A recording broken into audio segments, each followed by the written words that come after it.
Babe. Babe. Anong ginagawa mo? May tinitingnan lang ako sa Facebook. Ano? Nag-scroll lang. Gusto mo, kain tayo, nagugutom na ako eh. Busog pa ako. Masarap yung ulam ako nagluto. Dali, favorite mo yun. Dan, busog pa nga ako. Kung nagugutom ka, kumain ka na lang muna. Mauna ka na, busog pa ako. Siguro ayaw mo lang ng ulam dito, no? Gusto mo kumain tayo sa labas? Busog nga ako, Dan eh. Alam mo kung nagugutom ka, mauna ka na doon. Doon may pagkain naman, di ba? Mamaya na ako kakain.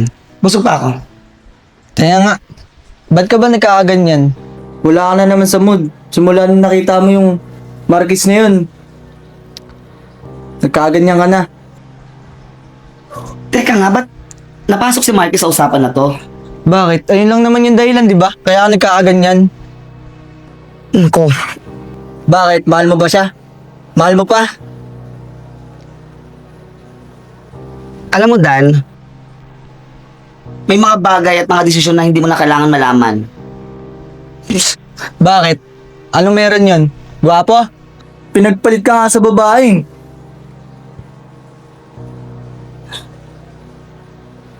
Oh, ano? Tigilan mo na nga ako. Sige, kumain ka na doon kung nagugutom ka. Ayoko, wala na akong gana. Pati si Mark sa nanahimik, dinadami mo sa usapan na to. Mahal mo pa kasi kaya ka nagkakaganyan. Paano kung sabihin kong oo? Oh, so ano ako dito? Ginagamit mo lang ako? Rebound? Jody? Jody? Marquez? Aldrin, Ano ginagawa mo dito? nandiyan ba si Jody? Gusto ko makipag-usap sa kanya eh. Ano? Ba't pa siya kailangan kausapin? Wala dito si Jody. Tsaka, busy yun. Ate, umalis ka na nga dito. Ano ba ginagawa mo dito?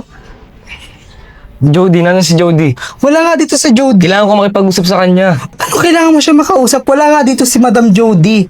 Pati, bakit kailangan mo siya makausap? Marquez, ikaw wala nakipag-iwalay sa kanya. Nananahimik ka dito si Jody, oh. Huwag mo na siyang guluhin, please lang. Umalis ka na. Umalis ka na, Marquez. Umalis ka na, please lang. Huwag mo na siyang gulit. Marquez! Marquez!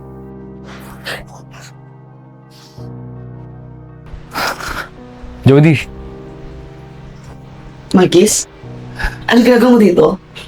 pwede ba tayo mag-usap ng tayong dalawa lang? Teka, bakit hindi kayo dito mag-usap? Jowa ko naman si Jody ah. Dan, okay lang. Ayaw mo sa Marquez. Oh, bakit ka naging ganyan bigla? Kanina lang, wala ka sa mood ah. Sabi na nga ba eh, dahil kay Marquis yan eh. Ay, hindi. Oh, Mag-uusap na kami ni Marquez. mag-uusap para saan? Oh, magbabalikan kayo. Ang kitid naman ng utak mo. Walang ganon. Nag-uusap lang kami. Ha? Mag-uusap. Para saan? Jody, siguro sa susunod na lang, babalik na lang ako. Ay, hindi. Okay Teka lang. nga, bakit mo pinipigilan? Hayaan mo siya. Dan, mag-uusap nga lang kami. Mag-uusap. Para saan? Jody, susunod na lang tayo mag-usap, babalik na lang ako. Hindi, okay lang. Teka, bakit mo pinipigilan? Hayaan mo siya. Dan, mag-uusap lang nga kami. Mag-uusap. Palatang-alata ka na. Tamo. Bakit? Ano ba meron dyan? Mas pogi naman ako dyan ah. Mag-uusap lang talaga kami. Mag-uusap. Ang sabihin mo, mahal mo pa yan. Bakit? Mas gwapo naman ako dyan ah. Dan, walang ganon. Talagang mag-uusap lang kami ni Marquez. Bahala nga kayo dyan. Dan! Ayaw, wag mo siyang isipin. Tara.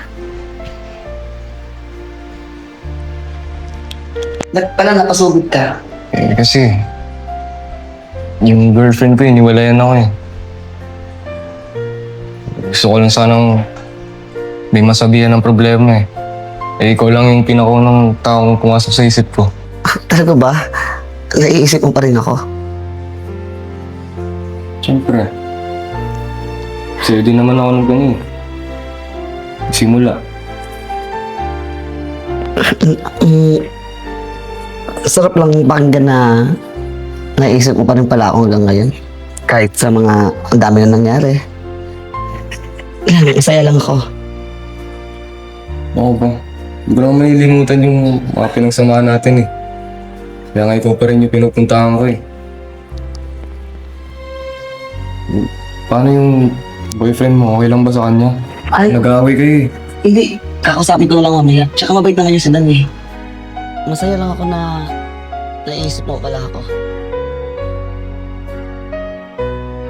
Siyempre naman, di ko na malilimutan yung mga pinagsamahan natin eh.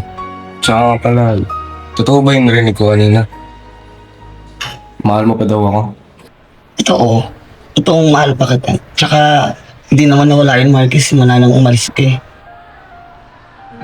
Kasi umaasa pa rin ako na balang araw na magiging tayo ulit. Kasi ang hirap mong kalimutan. Ikaw na yung bumuo ng buhay ko. Actually, ikaw talaga yung buhay ko eh. Kaya sobra akong nadurog yung nakipaghiwalay ka. Tapos, si Dan, hindi ko naman talaga siya mahal eh. Ginawa ko lang siyang rebound para kahit pa paano makalimutan kita. Pero, ikaw pa rin talaga eh. Hindi ba mali yun? Paano si Dan? Paano kung umaasa siya na mahal mo rin siya? Ako na bahala kay Dan. Tsaka, mali din naman yung iniwan mo ko. Basta-basta, di ba?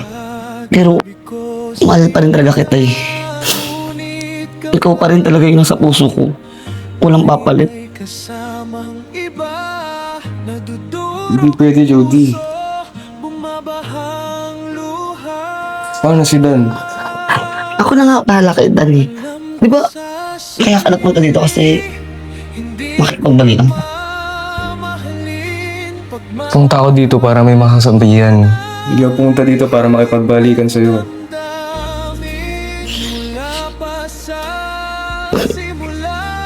Pwede mong tayo na lang ulit. Ayusin ko yung kay Dan. Punta ako dito para makipag-usap sa'yo. Dahil kailangan ko ng kasangga. Hindi ako punta dito para makipagbalikan sa'yo. Ayoko na rin talaga eh. Tsaka, pumunta lang naman ako dito para may makasangga ako sa problema ko. Pati, kung babalikan kita, para naman si Dan, di ba? Tsaka, ayoko rin maging rebound ka. Lalo, kakaiwalay lang namin ng girlfriend ko. Siguro, uuwi na lang ako muna ng probinsya para makapag-unwind. Doon ko na lang, siguro, para makapag-isip-isip ako. Mawala din yung problema ko. Alam mo, Marcus, okay lang maging rebound. Okay lang sa akin. Hindi. Nirespeto ko si Dan, Jody. Nirespeto ko yung relasyon niyo eh. Ayoko lukuhin mo si Dan. Ikaw nga yung mahal ko, Marcus eh. Hindi pwede yun. Nirespeto kita. Nirespeto ko si Dan. Pagpatuloy niyo yung pagmamahalan niyo. Tapos na tayo eh. Hanggang dito na lang eh. Hanggang doon na lang. Patuloy kayo ni Dan. Ha? Dahil ang tingin mo sa akin ay hanggang kaibigan lang.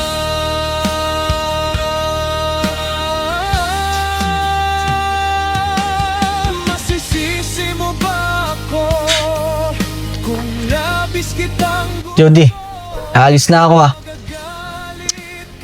Diba, ito naman yung gusto ko. Ayan, malaya ka na. Tsaka, narinig ko naman na lahat ng sinabi mo eh, tukol sa akin, na nirebound mo lang talaga ako. Mag-usap tayo, Dan. Hindi, ayoko na. Ayun na, malaya ka na. Bahala ka na sa buhay mo. Dan! mula pa sa simula, puso ko ay talunan. Ba't ang nagawa ko? Tingin mo sa akin ay hanggang kaibigan lang.